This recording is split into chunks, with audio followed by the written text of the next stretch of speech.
శుక్లాంబరధరం విష్ణుం శశివర్ణం చతుర్భుజం ప్రసన్నవదనం ధ్యాయేత్ సర్వవిఘ్నోపశాంతయే. దేవపూజా విధానం: వజ్రనాభమండలం, విష్ణుదీక్ష, లక్ష్మీ పూజ. రుద్రదేవ, ధర్మార్థ కామమోక్షాలు ప్రసాదించే సూర్యాది దేవతల పూజను వర్ణిస్తాను. వృషభధ్వజ గ్రహదేవతల మంత్రాలివి: ఓం నమః సూర్యమూర్తయే, ఓం హ్రాం హ్రీం సహ సూర్యాయ నమః, ఓం సోమాయ నమః, ఓం మంగళాయ నమః, ఓం బుధాయ నమః, ఓం బృహస్పతయే నమః, ఓం శుక్రాయ నమః, ఓం శనేశ్వరాయ నమః, ఓం రాహవే నమః, ఓం కేతవే నమః, ఓం తేజశ్చండాయ నమః.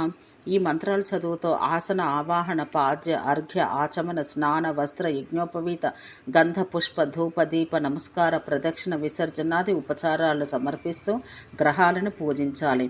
శివ పూజ ఇలా చేయాలి: ఓం హ్రాం శివాయ నమః అనే మంత్రంతో ఆసనాన్ని పూజించాలి. ఓం హ్రాం శివమూర్తయే శివాయ నమః మంత్రంతో నమస్కారం చేసి, ఓం హ్రాం హృదయాయ నమః, ఓం హ్రీం శిరయే స్వాహ, ఓం హృం శిఖాయై వషట్, ఓం హ్రైం కవచాయ హుం, ఓం హ్రౌం నేత్రత్రయాయ వౌషట్, ఓం హ్రః అస్త్రాయ నమః అనే మంత్రాలతో షడంగన్యాసం చెయ్యాలి. తర్వాత ఓం హ్రాం సద్యోజాతాయ నమః, ఓం హ్రీం వామదేవాయ నమః, ఓం హ్రూం అఘోరాయ నమః, ఓం హ్రైం తత్పురుషాయ నమః, ఓం హ్రౌం ఈశానాయ నమః అనే మంత్రాలతో ఆయన పంచముఖాలు పూజించాలి.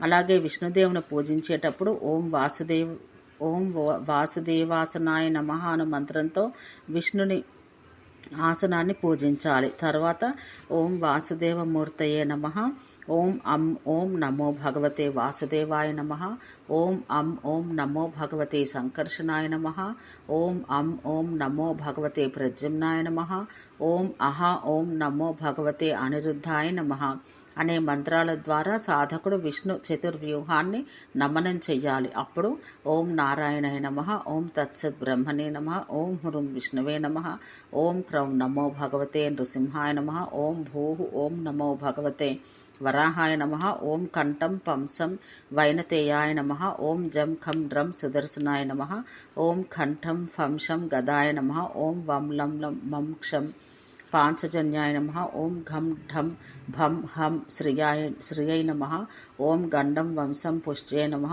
ఓం ధం శం వంశం వనమాలాయ నమః, ఓం సం దం లం శ్రీవత్సాయ నమః, ఓం ఠం చం భం యం కౌస్తుభాయ నమః, ఓం గురుభ్యో నమః, ఓం ఇంద్రాదిభ్యో నమః, ఓం విశ్వక్సేనాయ నమః అనే మంత్రాలతో భగవంతుడైన శ్రీహరి అవతారాలను, ఆయుధాలను, వాహనాదులను నమస్కారం చేస్తూ పూజించి శివ పూజలో వలనే ఆసనాది ఉపచారాలు సమర్పించాలి.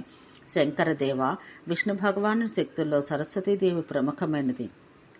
ఆమెను మంగళకారునిగా సంబోధిస్తూ ఓం సరస్వత్యై నమః అనే మంత్రం ద్వారా నమస్కారం చేసి ఈ కింది మంత్రాలతో షడంగన్యాసం చేయాలి: ఓం హ్రాం హృదయాయ నమః, ఓం హ్రీం శిరసే నమః, ఓం హ్రూం శిఖాయ నమః, ఓం హ్రైం కవచాయ నమః, ఓం హ్రౌం నేత్రత్రాయ నమః, ఓం హ్రః అస్త్రాయ నమః. సరస్వతీదేవి యొక్క 8 శక్తులైన శ్రద్ధాదులను ఈ క్రింది మంత్రాలతో అర్చించాలి: ఓం హ్రీం శ్రద్ధాయ నమః, ఓం హ్రీం బుద్ధ్యై నమః, ఓం హ్రీం కళాయ నమః, ఓం హ్రీం మేధాయ నమః, ఓం హ్రీం తుష్ట్యై నమః, ఓం హ్రీం పుష్ట్యై నమః, ఓం హ్రీం ప్రభాయ నమః, ఓం హ్రీం మత్స్యై నమః.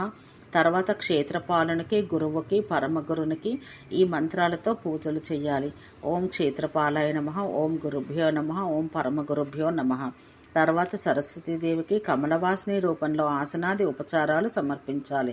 పూజల తర్వాత సూర్యాది దేవతలను వారి వారి మంత్రాలు చదువుతూ పవిత్రారోహణం చేయించాలి.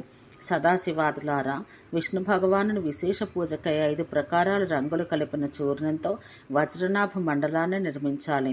దీనికి సమాన పరిమాణంలో 16 కోష్టకాలతో నిర్మించాలి. వజ్రనాభ మండలం తయారు కాగానే న్యాసం చేసుకుని శ్రీహరిని పూజించాలి. హృదయ మధ్యంలో విష్ణు భగవానుని, కంఠంలో సంకర్షణుని, శిరంపై ప్రద్యుమ్నుని, శిఖాభాగంలో అనిరుద్ధుని, సంపూర్ణ శరీరంలో బ్రహ్మని, 2 చేతుల్లో శ్రీధర్ని భావించుకొని న్యాసం చేసుకోవాలి.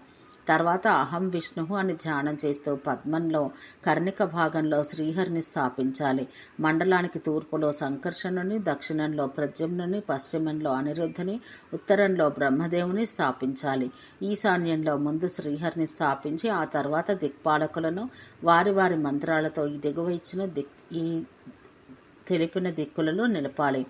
ఓం ఇంద్రాయ నమః అని ఇంద్రుని తూర్పులో, ఓం ఆగ్నేయ నమః అగ్నిని ఆగ్నేయంలో, ఓం యమాయ నమః యముని దక్షిణంలో, ఓం నిరుతయే నమః నిరుతిని నైరుతిలో, ఓం వరుణాయ నమః వరుణుని పశ్చిమంలో, ఓం వాయువే నమః వాయువుని వాయువ్యంలో, ఓం కుబేరాయ నమః కుబేరుని ఉత్తరంలో, ఓం ఈశానాయ నమః ఈశ్వరుని ఈశాన్యంలో స్థాపించిన తర్వాత అందరు దేవతలను గంధాది ఉపచారాల ద్వారా పూజించాలి.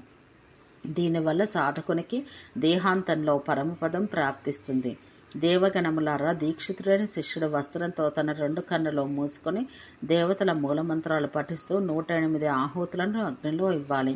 పుత్రలాభం కోరుకునేవారు దానికి ద్విగుణంగా అంటే 216 ఆహుతులు అగ్నికి సమర్పించాలి. సాధనా సిద్ధికైతే 3 రెట్లు అంటే 324. మోక్షప్రాప్తి కోసం చేసే దేశకునికైతే 4 రెట్లు అనగా 432 ఆహుతులు అవసరం. దేశకుడంటే ఉపదేశమిచ్చే ఆచార్యుడు. విద్వాంసుడైన దేశకుడు అన్నిటికన్నా ముందు భగవంతుని ధ్యానించాలి. తరువాత వాయువ్యం వైపు తిరిగి యం అనే బీజమంత్రాన్ని చదువుతూ శిష్యుల క్షేమాన్ని ఆలోచించాలి. ఆగ్నేయం వైపు తిరిగి రమ్ అనే బీజమంత్రం ద్వారా తమ మనస్తాపాలను తొలగించే విధానం ఆలోచించాలి. వారుని దిశగా తిరిగి వం అనే బీజమంత్రం ద్వారా హృదయ స్థితిని, ధర్మాభిరుచిని విచారించుకోవాలి. తర్వాత దేశకుడు అభేద చింతనాన్ని చెయ్యాలి. అభేద జ్ఞానం అంటే ఆత్మతేజాన్ని పరమాత్మ తేజంతో ఏకం చేసే సాధనను చేయగలిగే తెలివి. అప్పుడు ఓంకారాన్ని జపిస్తూ వాయు, అగ్ని, జల, పృథ్వీ తత్వాలు ధ్యానం చెయ్యాలి. అలా చేయగా సాధకునికి వాటిపై విజయం ప్రాప్తిస్తుంది. తర్వాత శరీరమంతా జ్ఞానంతో నిండిపోయి క్షేత్రజ్ఞుడవుతాడు. మండలాధికములను నిర్మించుకోవడం సాధ్యం కానప్పుడు సాధకుడు తన మానస మండలాన్ని తానే కల్పించుకుని ఆ శ్రీహరిని పూజించుకోవచ్చు. శరీరంలోనే బ్రహ్మాది తీర్థాలుంటాయని శాస్త్రాల్లో చెప్పబడింది. మనిషి మానస మండలానికి కూడా 4 ద్వారాలుంటాయి. చేతిని పద్మంగాను, వ్రేళ్లను పద్మపత్రాలుగాను, హస్తమధ్యాన్ని కర్ణికగాను, గోళ్లను కేసరాలుగాను భావించుకునే సాధకుడు తన హస్తరూపైన కమలంలోని సూర్య, చంద్ర, ఇంద్ర, అగ్ని, యమాది పరివేష్టితుడైన శ్రీహరిని కల్పించుకుని పూజించుకోవచ్చు. ఇక పూజానంతరం గురువు లేదా దేశకుడు తన చేతిని శిష్యుని తలపై పెట్టాలి. ఈ చేతిలోనే విష్ణు ఉంటాడు కాబట్టి ఆ హస్తస్పర్శ మాత్రాననే శిష్యుని పాపాలు, అజ్ఞానం కూడా పటాపంచలైపోతాయి. అప్పుడు గురువు శిష్యుని పూజించి నూతన నామకరణం చేసి తనతో పాటు శిష్యుని కూడా ఆధ్యాత్మిక సాధనల దారిలో కొనిపోవాలి. శక్తి స్వరూపులైన ఓ శివాది దేవతలారా, ఇక శ్రీ లక్ష్మీ సిద్ధి ప్రాప్తి విధి విధానాలు చూద్దాం. దీన్ని స్థండిలాదులపై చేస్తారు. ఏదైనా పుణ్యకార్యానికై ప్రత్యేకంగా నేలకి కాస్త ఎత్తులో నిర్మించబడి చదును చేయబడి పవిత్రీకరించబడిన ప్రత్యేక ప్రదేశాన్ని స్థండిలం అంటారు. ముందుగా ఓం శ్రీం హ్రీం మహాలక్ష్మే నమః అని జపించి శ్రాం శ్రీం శ్రూం శ్రైం స్రౌం స్రహ అనే బీజాక్షరాలను మంత్రానికి జోడిస్తూ క్రమంగా హృదయ, శిర, శిఖ, కవచ, నేత్ర, అస్త్రాల్లో ఈ ప్రకారంగా షడంగన్యాసం చేసుకోవాలి. ఓం శ్రాం హృదయాయ నమః, ఓం శ్రీం శిరసే స్వాహ, ఓం శ్రూం శిఖాయై వషట్, ఓం శ్రైం కవచాయ హుం, ఓం శ్రౌం నేత్రత్రయాయ వౌషట్, ఓం స్రహ అస్త్రాయ ఫట్. సాధనారతుడైన భక్తుడు అంగన్యాసం తర్వాత శ్రీ మహాలక్ష్మిని పూజించాలి. తర్వాత ఒక మండలాన్ని నిర్మించి 4 రంగుల అద్దె గర్భస్థానంలో పద్మాన్ని నిర్మించాలి. దానికి 64 రేకులు కల్పించాలి. మధ్యలో లక్ష్మిని చిత్రించి ఒకవైపు దుర్గ నుంచి మిగతా అందరు దేవతలను విష్ణు పూజలో వలనే స్థాపించాలి. హవనము చెయ్యాలి. ఆ తర్వాత ఓం ఘం టం డం హం శ్రీ మహాలక్ష్మే నమః అనే మహామంత్రంతో లక్ష్మీదేవిని పూజించాలి. అటు పిమ్మట సాధకుడు ఓం సౌం సరస్వత్యై నమః, ఓం హ్రీం సౌం సరస్వత్యై నమః, ఓం హ్రీం వదవద వాగ్వాదిని స్వాహ, ఓం హ్రీం సరస్వత్యై నమః అను మంత్రాలను ఉచ్చరించి సరస్వతీదేవికి నమస్కరించాలి. ఓం శాంతి శాంతి శాంతి.